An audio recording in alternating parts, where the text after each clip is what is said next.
Shalom sahabat yang baik hati, salam sehat selalu bagi kita semuanya. Marilah kita bersatu di dalam doa.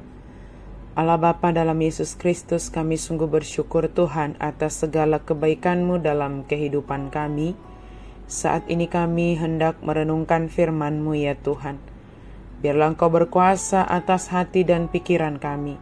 Berfirmanlah Engkau ya Allah, sebab kami telah siap untuk mendengarkannya. Amin.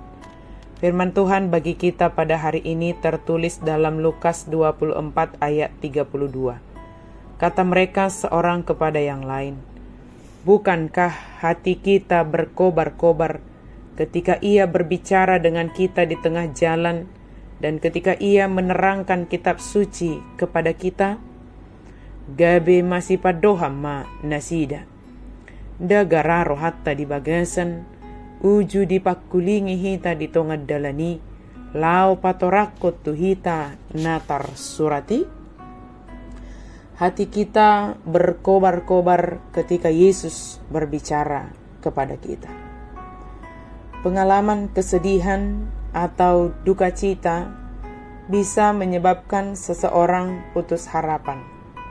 Ketika ia putus harapan, ia akan kehilangan orientasi hidupnya. Ia tidak lagi tahu apa yang harus ia kerjakan. Ia hanya melihat ke belakang, meratapi nasib buruk yang telah terjadi dalam hidupnya. Ia mungkin tidak lagi punya kekuatan untuk melihat ke depan, bahwa masa depannya tidak sepenuhnya ditentukan oleh apa yang telah terjadi sebelumnya.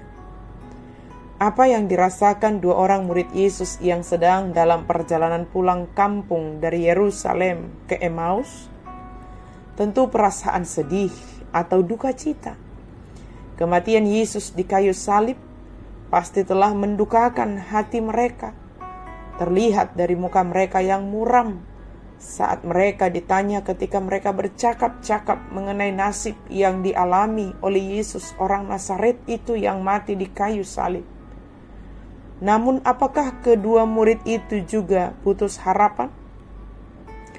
Awalnya mungkin iya, tapi akhirnya berubah menjadi tidak. Awalnya mereka putus harapan. Yesus telah disalib. Yesus telah mati. Mereka memang mendengar kabar bahwa kubur Yesus kosong, tapi semuanya masih simpang siur. Belum memberikan kejelasan bagi mereka apa yang sebenarnya telah terjadi.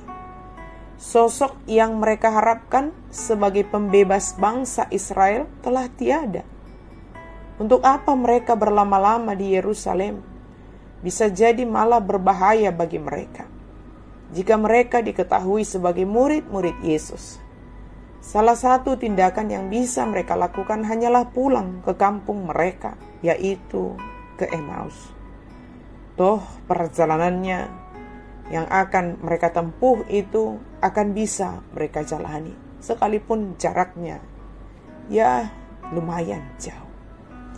Namun perjumpaan mereka dengan Yesus mengubah rasa putus harapan mereka menjadi penuh semangat, berkobar-kobar dalam karya. Ketika mereka sadar bahwa sosok misterius yang menemani mereka dalam perjalanan ke Emmaus adalah Yesus yang bangkit, mereka bergegas kembali ke Yerusalem dengan penuh semangat. Kelelahan yang mereka rasakan dari perjalanan Yerusalem ke Emmaus tidak mereka hiraukan, tidak mereka rasakan. Mereka kembali ke Yerusalem dengan hati yang berkobar-kobar, dengan semangat yang baru. Dari putus harapan menjadi berkobar-kobar dengan penuh semangat. Kata mereka, "Bukankah hati kita berkobar-kobar?" Berkobar-kobar biasanya itu adalah api yang memurnikan logam. Jadi kata ini bisa mengandung makna, pikiran atau hati dua murid yang berjalan ke Emmaus. Yang tadinya gelap kini menjadi terang, menyala-nyala. yang tadinya bercampur baur kini dimurnikan setelah mengalami perjumpaan dan Yesus berbicara kepada mereka. Seperti kedua orang Emmaus itu, kita sebagai pengikut Kristus juga diajak untuk tetap dapat merasakan kehadiran Kristus, bahkan dalam pengalaman penderitaan duka cita kita, bahkan sepertinya kita diambang putus harapan. Berbicaralah, dengarkanlah Yesus berbicara, sehingga hati kita berkobar-kobar, memiliki semangat harapan yang baru. Lihatlah ke depan, yakinlah perjalanan hidup kita di masa depan, dari sekarang, bahkan sebelumnya Tuhan senantiasa menyertai kita. Kristus yang bangkit itu senantiasa berbicara kepada kita.